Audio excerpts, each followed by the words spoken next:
The Zorkai Palace stood like a mountain of steel and black crystal, reaching into the storm-filled skies. Lightning cracked across the horizon, and the rumble of thunder rolled through the alien capital. For most of the citizens, the storm was nothing unusual. For the palace guards, however, tonight felt different. The air carried a weight, a sense that something dangerous was about to unfold. Inside the Queen's inner chamber, silence was suddenly broken by a scream. It was not the scream of war, nor the cry of a soldier in battle. It was the high-pitched sound of a young voice, sharp, frightened, and gone within seconds. The guards rushed to the princess's chamber, their heavy armor thundering against the black stone floors. The door was flung open and the royal bed was empty. Princess Lyra, the only child of the fierce Queen Maresh, had vanished. The guards searched every corner of the chamber. The balcony doors were shut. The windows were sealed. There were no signs of forced entry, no trace of an intruder. And yet, the most guarded child in the Empire had disappeared without leaving even a whisper of her presence. The alarm sounded. Sirens echoed through the endless halls of the palace. Warriors sprinted through corridors, searching room by room, chamber by chamber. The storm outside only grew louder, as if nature itself wished to bury the Queen's grief under layers of thunder. Queen Maresh herself arrived at the chamber. She was tall, armored in ceremonial plates that gleamed even in the dim light. Her eyes burned with fury as she looked upon her empty daughter's bed. The alien guards bent their heads low in shame. "Find her." The Queen's voice was sharp like a blade sliding against stone. "No one rests until she's returned." The search began with desperate intensity. The palace was sealed. Every gate, every doorway, every hall was locked down. Soldiers spread out in squads, scanning for heat signatures and life signals. They searched high towers, dark basements, even the kitchens. Yet time after time, the result was the same. No trace of the princess. Among those who joined the search was a figure most of the Zorkai guards looked upon with suspicion. Marcus Hale, the lone human stationed in the Queen's palace. He was not a soldier of their empire, not one of their kind, and not even considered strong compared to the mighty Zorkai warriors. He was there as part of a cultural exchange, an agreement meant to improve relations between humanity and the alien empire. To most of the Zorkai, he was a fragile outsider, unworthy of standing among them. And yet Marcus walked with the search squads, scanning corners carefully. His human eyes did not glow in the dark as the aliens did, and his frame was smaller than theirs. Still, he carried himself with calm determination. When whispers reached the guards that Marcus had been seen near the princess's chamber earlier that evening, suspicion began to grow. "Perhaps the human knows more than he says," one guard muttered. "He was close to her door," another added, narrowing his eyes. "Could it be he took her?" A third suggested, almost hopeful that the mystery might have a simple answer. The rumor spread quickly, and soon, even officers of the guard began to look at Marcus differently. But Marcus ignored their stares. He kept searching, his mind running through possibilities. He remembered the princess, small for her kind, sharp-eyed, restless, and fiery. Lyra was not like the silent, obedient children of other noble houses. She often spoke without permission, wandered where she should not, and asked questions her teachers disliked. Marcus had only spoken to her a few times, but he noticed her curiosity about him, about the human way of speaking, the human way of smiling. He thought back to the moment he had passed her chamber.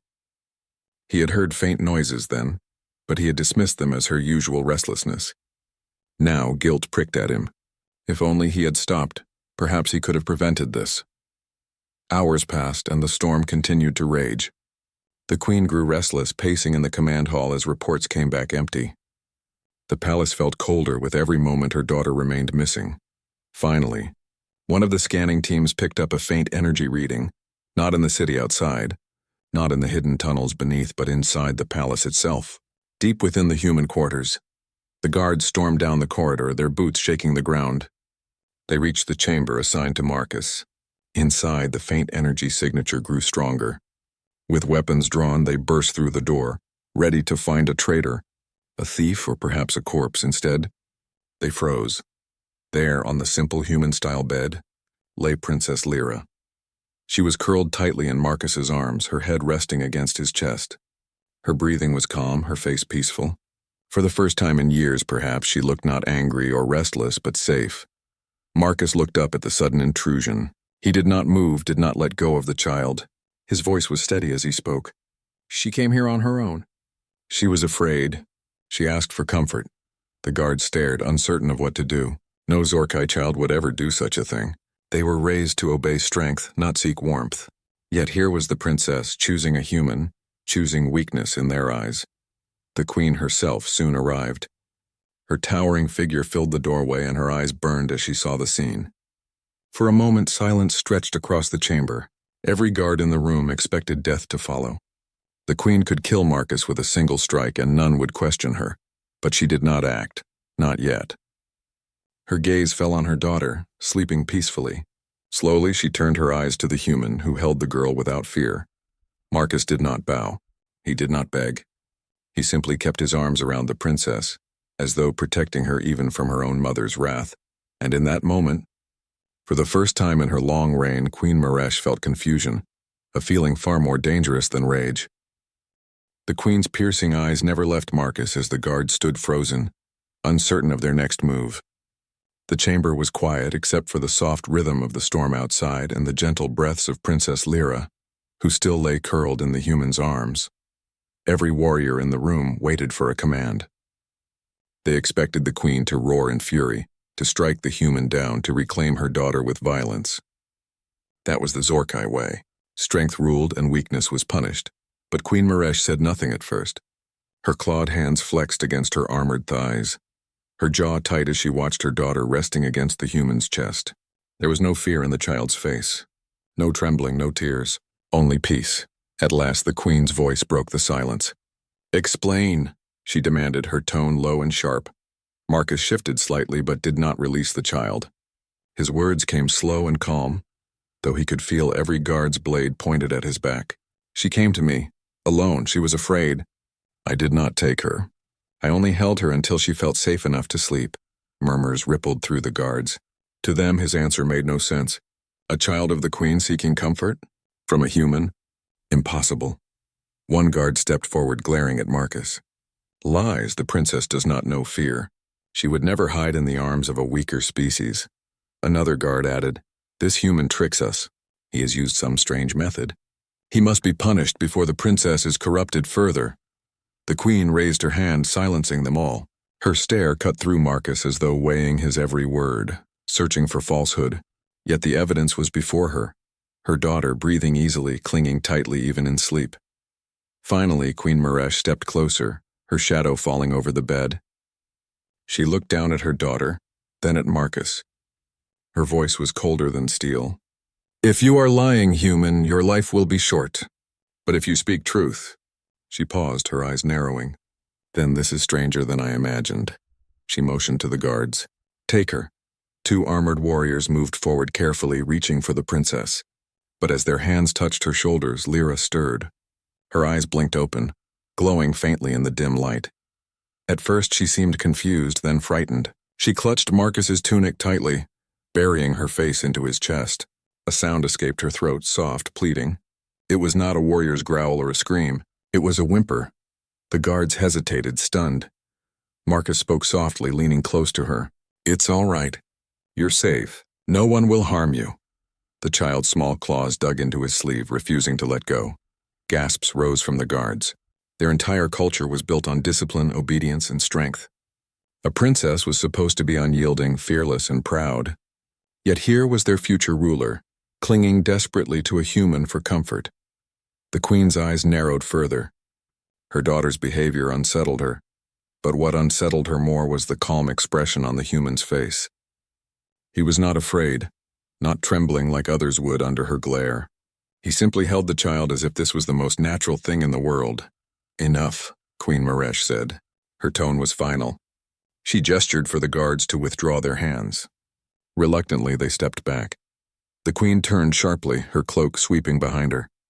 "Bring them to the council chamber now." The procession moved through the great halls of the palace. Guards surrounded Marcus on all sides, their weapons close to his skin, ready to strike if commanded. Yet Marcus walked steadily, carrying the child still resting in his arms. The princess never loosened her grip, her golden eyes half closed, her trust unbroken. When they entered the council chamber, the alien nobles were already gathered. Tall figures, armored and adorned with the marks of their houses, stood around the circular table. Their eyes widened at the sight before them. The princess of the empire cradled against a human's chest. The queen took her seat at the head of the chamber, her gaze heavy. "Speak," she commanded Marcus once more. Marcus drew a quiet breath. "She had a nightmare," he said. "She ran from her room. She found me. She asked me not to leave her. I stayed. That is all." The nobles broke into murmurs, voices rising in disbelief. "A nightmare," one scoffed. "Zorkai children do not dream of fear." "Ridiculous," said another. "This is a trick. He seeks to win favor through lies. A human cannot give what even our own warriors cannot." Their voices clashed, sharp as blades. The queen slammed her hand down on the table. The chamber fell silent. Her voice thundered, calm yet filled with restrained power. "Silence. You speak of what cannot be, yet what do you see before your eyes? My daughter clings to this human. She rejects your hands, yet accepts his. Tell me, nobles of Zorkai, are your eyes blind?" No one dared to answer. Marcus, though outnumbered and out of place, who spoke carefully. It was not power she needed, not strength. She needed comfort. Sometimes, the smallest kindness is greater than the sharpest blade. The council erupted again, this time in outrage. To them, his words were blasphemy. Strength was honor. Kindness was weakness, but the queen was silent. She studied Marcus, her mind turning. For her entire reign, she had ruled through power and fear. Her people respected her because they feared her wrath. Yet as she looked at her daughter, she saw something else, something new.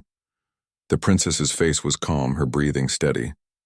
For once, her restless spirit was quiet, and it was all because of a human's touch. The queen dismissed the nobles with a wave of her hand. One by one, they left the chamber, muttering among themselves.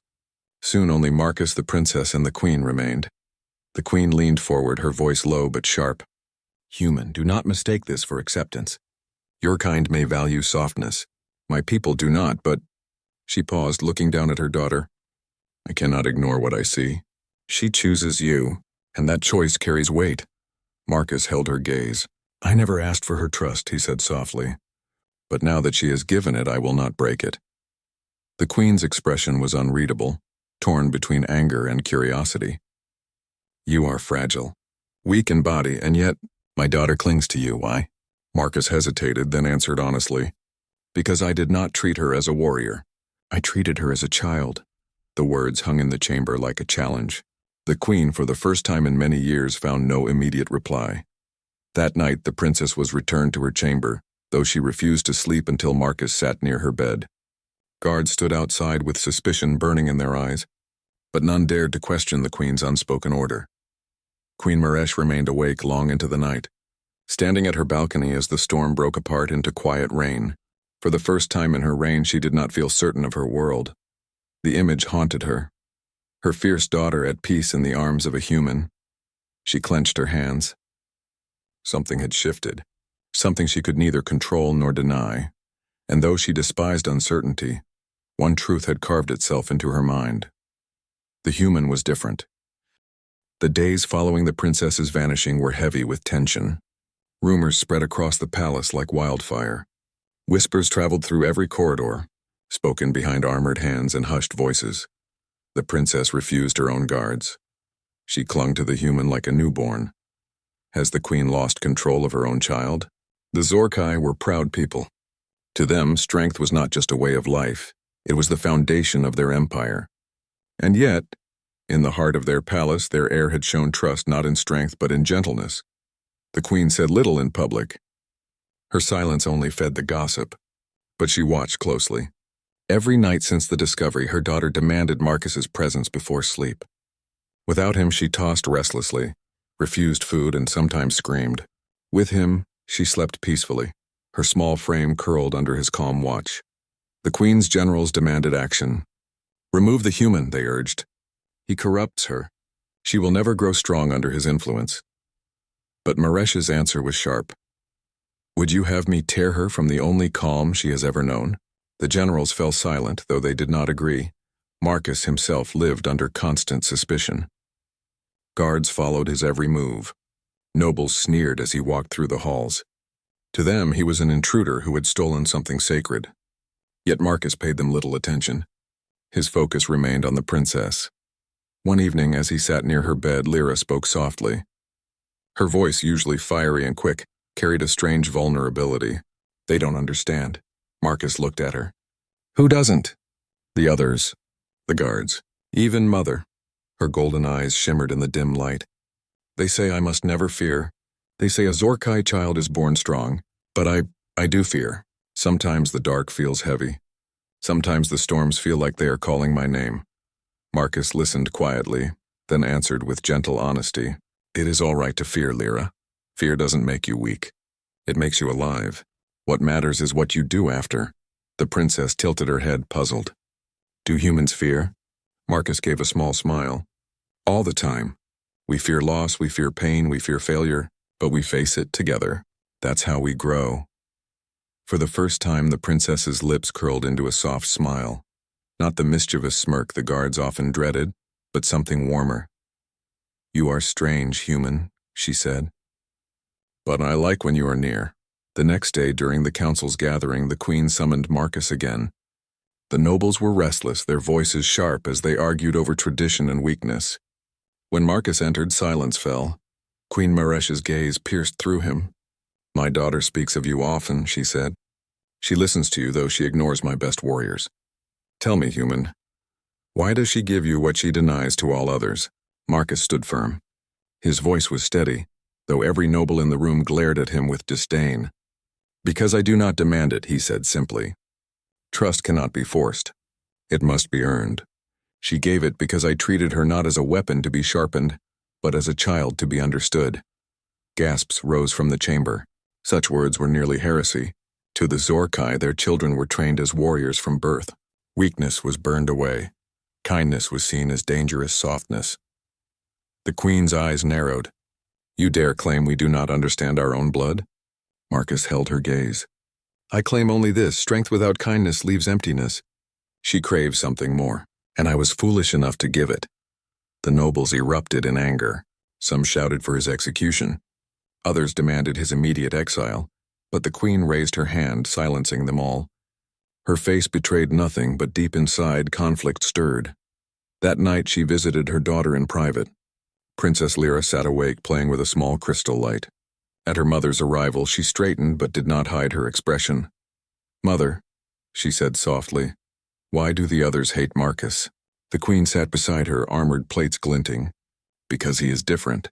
And because you are different when you are with him." "Different?" the princess echoed. "You show weakness." The princess frowned. "Is it weakness to want someone near when I am afraid? Is it weakness to wish for warmth when the dark grows long?" The queen looked at her child, the heir to an empire, and for a moment her heart clenched. Was this weakness? Or was it something she had long forgotten in her endless pursuit of power? "You will understand in time," Maresh said, though even she doubted her words. The following week, tension reached new heights. During a training session, one of the young noble heirs mocked the princess. "You hide behind the human," he sneered. "You are no warrior. You will never rule us."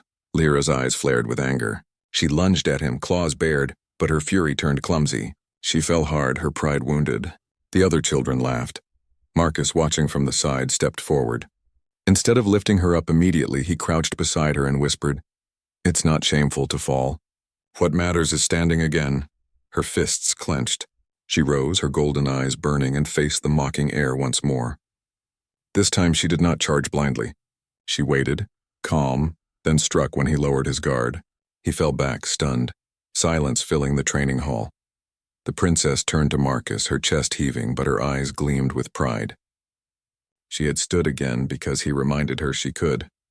Word of the event reached the queen quickly. When she summoned Marcus that evening, her expression was unreadable. "She listens to you more than she listens to me," Maresh said quietly. "You teach her patience. You give her strength, though not in the way of our people." Marcus bowed his head slightly. "She already has strength. She only needed to see it." The queen studied him long and hard. Her instincts screamed to dismiss him, to hold to tradition, to crush this strange human influence before it spread. But another voice whispered within her, a voice she had long buried.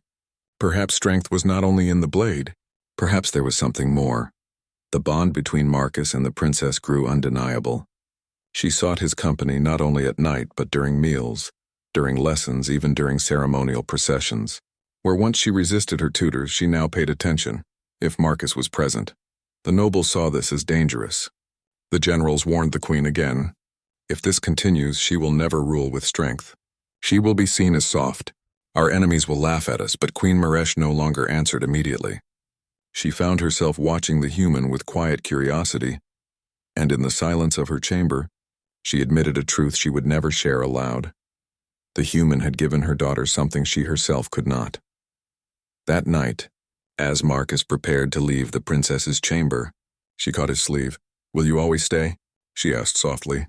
Marcus knelt, meeting her gaze. "As long as you want me to." The princess smiled faintly, her eyes glimmering with a warmth rare for her kind. For the first time in her life, she whispered words that surprised even herself. "Then I'm not afraid anymore." Unseen, Queen Maresh stood in the shadow of the doorway, watching. Her heart, hardened by years of command, wavered for a moment. She turned away before anyone noticed, but her thoughts were heavy. Something was changing, not just in her daughter, but perhaps in her empire. The palace was no longer at peace. What had once been a place of discipline and order now hummed with whispers, doubts, and anger. The Zorkai nobles could no longer hide their unease. The princess's growing attachment to Marcus had become the center of every debate in the council chambers and the subject of every hushed conversation in the halls. Some nobles were furious. "The heir of the empire bows her head to a human," one snarled. "She clings to him like a hatchling. Is this the future of our people?" shouted another. Others were uneasy but curious. Why does she listen to him? Why does she grow calmer in his presence? There is something here we do not understand. And a few, though quiet, dared to wonder if this strange human had revealed a flaw in their proud traditions. Queen Maresh listened to them all, her expression cold. She did not show her thoughts, but inside her heart was divided. She had ruled through power, fear, and unyielding strength. She had never bent, never doubted. But her daughter's eyes, glowing with rare peace, refused to leave her mind. The tension came to a head one evening during a great banquet. Leaders of the noble houses gathered to celebrate a victory against raiders in the outer territories. The hall was filled with the sound of clashing cups, the smell of roasted meats, and the booming voices of warriors boasting of their triumphs. The princess sat at her mother's side, but her gaze wandered often to Marcus, who stood quietly among the guards. When the hall grew too loud, she turned in her seat and called across the room. "Marcus," she said, her young voice clear, "come sit with me." The hall went silent. Every noble eye turned, wide with disbelief. For a child to summon a guard in such a way was unthinkable. For that guard to be a human was unholy. Marcus hesitated, but the princess's eyes held firm. Slowly he stepped forward and bowed to the queen, waiting for her command. The queen's face was stone, but after a long pause she gave a single nod. Gasps spread across the hall. Marcus sat beside the princess. She smiled softly, leaning close to whisper something only he could hear. The queen said nothing, but her generals scowled, and the nobles whispered with fury. The fracture in tradition had widened for all to see. That night, in the queen's private chamber, the council of generals confronted her. "This must end," the high general growled. His voice was sharp, his armor still marked with the scars of war. "The child is the heir to our throne, not some fragile creature's ward. Remove him before she grows too dependent." Another general slammed her fist against the table. "Your Majesty, the nobles lose faith. They see weakness in the throne. If you do not act, they may act for you." The queen's eyes narrowed. She rose slowly, her presence filling the chamber. "You forget yourselves," she said coldly. "I am the throne. It is not yours to decide who my daughter may trust." The generals fell silent under her glare, but their anger did not fade. When the meeting ended, Queen Maresh remained alone. She stood at her balcony, gazing over the storm-lit city. She remembered her own childhood, the endless training, the harsh discipline, the fear she had hidden in silence. No one had comforted her. No one had told her it was all right to be afraid. She had buried her softness until only steel remained. But was that strength, or was it simply emptiness? She clenched her fists. Tradition had kept their empire strong for centuries. Yet now, one human's presence had shaken it, and she did not know if this was a curse or a hidden gift. The palace guards, however, did not share her hesitation. They despised Marcus openly now. Many believed he had bewitched the princess. When he walked through the halls, they muttered insults under their breath. Some bumped him roughly, testing his patience. One night, as he left the princess's chamber, 3 guards blocked his path. "You shame this palace, human," one hissed. "The princess is ours to guide, not yours," another said. "If you value your life, leave before you break her further." Marcus met their eyes calmly. He did not raise his voice, did not reach for the blade at his side. "I will leave if the queen commands it," he said simply. "Not for your anger, not for your pride." The guard sneered but stepped aside. Still, Marcus knew the danger grew. The more the princess trusted him, the more the others hated him. Meanwhile, Princess Lyra herself was changing. With Marcus's quiet encouragement, she grew calmer, more thoughtful. Where once she rushed into every fight with reckless fire, now she waited, watched, and chose her strikes carefully. Her tutors noticed the difference, though they credited it to her mother's discipline. None dared admit the truth, that it was the human's influence shaping her. One afternoon, while walking through the palace gardens, Lyra spoke quietly to Marcus. "They think I am weak because I care," she said, plucking at a silver-leafed flower. "But I feel strong when I am with you. Strong in a different way." Marcus smiled faintly. "That is because strength is not only in the body, it is in the heart too. And you have both." The princess tilted her head, thinking deeply. "Then why do they hate you for showing me that?" "Because," Marcus said, "people fear what they do not understand, and nothing is more frightening to them than change." The fracture widened further when an unexpected challenge arose. During a council session, one noble, Lord Vanar, stood boldly. His voice rang across the chamber. "Your Majesty, with respect, the human has poisoned your daughter's mind. If he is truly worthy of her trust, let him prove it. Let him face the trial of loyalty." Gasps filled the room. The trial of loyalty was a dangerous rite, meant only for warriors who sought to serve the royal family. It tested courage, will, and sacrifice. Many had failed it. Some had died. The queen's jaw tightened. To refuse would make her look weak. To accept would place the human in mortal danger. Her gaze flicked toward Marcus, who stood silently at the edge of the chamber. His face betrayed no fear, no hesitation. "I will face it," Marcus said before the queen could speak. The chamber erupted in shock. Queen Maresh's eyes widened. She wanted to strike him down for his arrogance, yet part of her was shaken by his calm resolve. He had no claws, no armored hide, no alien strength, yet he stepped forward without trembling. The queen raised her hand, silencing the chamber. "So be it," she said slowly. "The human will face the trial, and we will see if his strength is real or only illusion." That night, the princess confronted her mother in fury. "You cannot send him to the trial," she cried. "He will die." The queen's heart clenched at her daughter's desperation, but her voice remained firm. "If he dies, he was never worthy of your trust. If he survives, then perhaps he is more than he appears." Tears of rage filled the princess's eyes. "You speak of worth as if trust is a weapon. He is not like us, mother, but he is strong in ways you cannot see." For the first time, the queen faltered at her daughter's words. She saw not weakness in Lyra's plea, but conviction. True conviction born not of fear, but of love and loyalty. The fracture in tradition was now a wound, wide and unhealed. The empire stood divided, and as the storm gathered outside the palace walls, one truth echoed through the queen's thoughts. If the human survived the trial, nothing in her empire would ever be the same again. The morning of the trial came with a sky the color of steel. Heavy clouds rolled over the city, as if the heavens themselves wished to watch what would unfold. The great arena of the Zorkai Empire had not seen such a gathering in decades. Tens of thousands filled the stone seats, their voices rising in thunderous anticipation. Nobles in their jeweled robes whispered with sharp tongues. Warriors clashed their armored fists against their chests, eager to see the human broken. In the center of the arena stood Marcus, alone. He wore no grand armor, only the simple guard's uniform he had always carried. His sword was at his side, but in his heart he knew this trial was not only about weapons, it was about endurance, courage and spirit. High above upon a black throne, Queen Maresh sat with her daughter beside her. The princess's eyes never left Marcus, her hands clenched tightly in fear. The queen's expression was unreadable, but deep within, her heart waged war against itself. The trial of loyalty began with the ring of flames. A circle of fire erupted around Marcus, the heat searing his skin.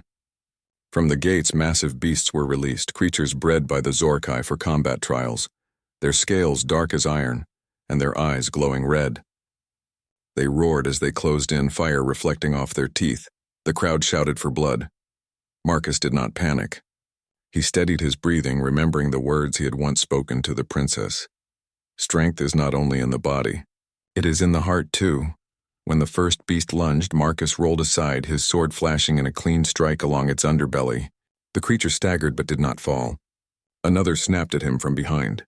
He leapt over its jaws, landing with a strike that forced it back. The fight dragged on, fire scorching his arms, claws raking his armor. His strength was smaller, his body weaker than theirs, but his focus never wavered. Where they attacked with fury, he answered with patience. Where they relied on brute power, he relied on timing. Finally, with one last thrust, Marcus drove his blade into the heart of the largest beast. It collapsed, the fire circle fading as the challenge ended. The arena roared with disbelief. The princess's face lit with relief, but the queen remained still. She had seen his skill, yes, but the trial was not finished. The second stage was the Path of Burdens. A long stone bridge stretched across the arena, suspended high above a pit of jagged spikes. On the far end rested a glowing crystal, the heart of loyalty. Marcus was tasked to cross the bridge while carrying a weight equal to twice his body mass, chains and stones strapped across his back. The nobles laughed as the weight was fastened to him. "He will not make 10 steps," one sneered, but Marcus bowed his head and began. Each step was agony. His muscles screamed, his breath burned, and sweat dripped into his eyes. The crowd jeered with every stumble, eager for him to fall. But in the stands, the princess rose and shouted, her small voice cutting through the noise. "Marcus, do not stop. You can do it." Her cry silenced the arena for a moment. Marcus looked up at her. His lips curved into the faintest smile, and then, step by step, he pushed forward. The bridge swayed, chains biting into his shoulders, but he did not fall. He reached the crystal, grasped it firmly, and raised it high for all to see. Even some warriors in the crowd rose to their feet, giving grudging nods of respect. The third and final stage was the trial of choice. Marcus was led to the center once more. The queen rose from her throne, her voice echoing across the arena. "In this final trial, loyalty is not proven with strength, but with decision. You human must choose. Do you swear your life to the princess and the throne, binding yourself to her forever as guardian? Or do you walk away free, never to see her again?" The arena held its breath. The princess's eyes widened, fear flashing in her gaze. If he chose freedom, she would lose him forever. If he chose loyalty, he would be bound by law until his death, a servant of the empire. Marcus looked from the queen to the princess. He saw the fire of her spirit, the trust she had placed in him, and the hope she carried. He knelt on one knee, his voice steady. "My loyalty has never been forced. I stay because I choose to stay. I will guard her not because of law or throne, but because she is worth protecting." The crowd erupted in uproar, some in outrage, others in awe. The queen's eyes narrowed, but she felt something shift in her heart. This man, this fragile creature, had spoken words no warrior of her empire had dared. Loyalty born not of duty but of choice. She stood tall, raising her hand. The arena fell silent. "The human has passed the trial," she declared. "From this day forth, Marcus is guardian of the princess." The princess's face broke into a radiant smile, but peace did not follow. That night, the council raged. Nobles argued that allowing a human into the royal line's inner circle was blasphemy. Generals warned that it weakened their traditions. Some even whispered of rebellion. The queen listened, her face cold. Finally, she struck her staff against the ground, silencing them. "You speak of tradition," she said, her voice like thunder. "But tradition without truth is nothing but chains. My daughter found strength where none of you looked. This human has done what many of you could not. He won her trust, her peace, and her loyalty. That is strength," none dared argue further. But the seed of change had been planted, and it would grow in ways none could yet see. In the days that followed, Marcus walked the palace halls not as a stranger, but as guardian. Some still sneered, but others began to show respect. Warriors came to him quietly, asking about his way of patience, his method of watching and choosing rather than rushing blindly. The princess was happier than she had ever been. With Marcus beside her, she trained harder, thought deeper, and even challenged her tutors with bold new ideas. She was no longer the restless child who had curled up in fear. She was becoming a leader. The queen watched all of this with silent thought. For years she had believed that fear and hardness were the only way to rule. Yet here was proof that kindness and loyalty could shape her daughter into something even greater. One evening, as she stood alone on her balcony, the queen whispered to herself, "Perhaps the human way is not weakness after all. Perhaps it is a strength we have long forgotten." Years later, when the princess rose as queen herself, she was known not only as fierce, but also as wise. Her reign was marked by strength, yes, but also by understanding, fairness, and the strange human patience that had changed her childhood. At her side stood Marcus, her guardian, his loyalty never shaken, and among the stars, when other empires whispered of the Zorkai, they no longer spoke only of fearsome warriors. They spoke of the empire where a human taught an alien queen's daughter what true strength meant. Not strength in crushing others, not strength in blind tradition, but strength in loyalty, choice, and compassion. Humanity's quiet victory had taken root, and it would echo through the galaxy for generations to come.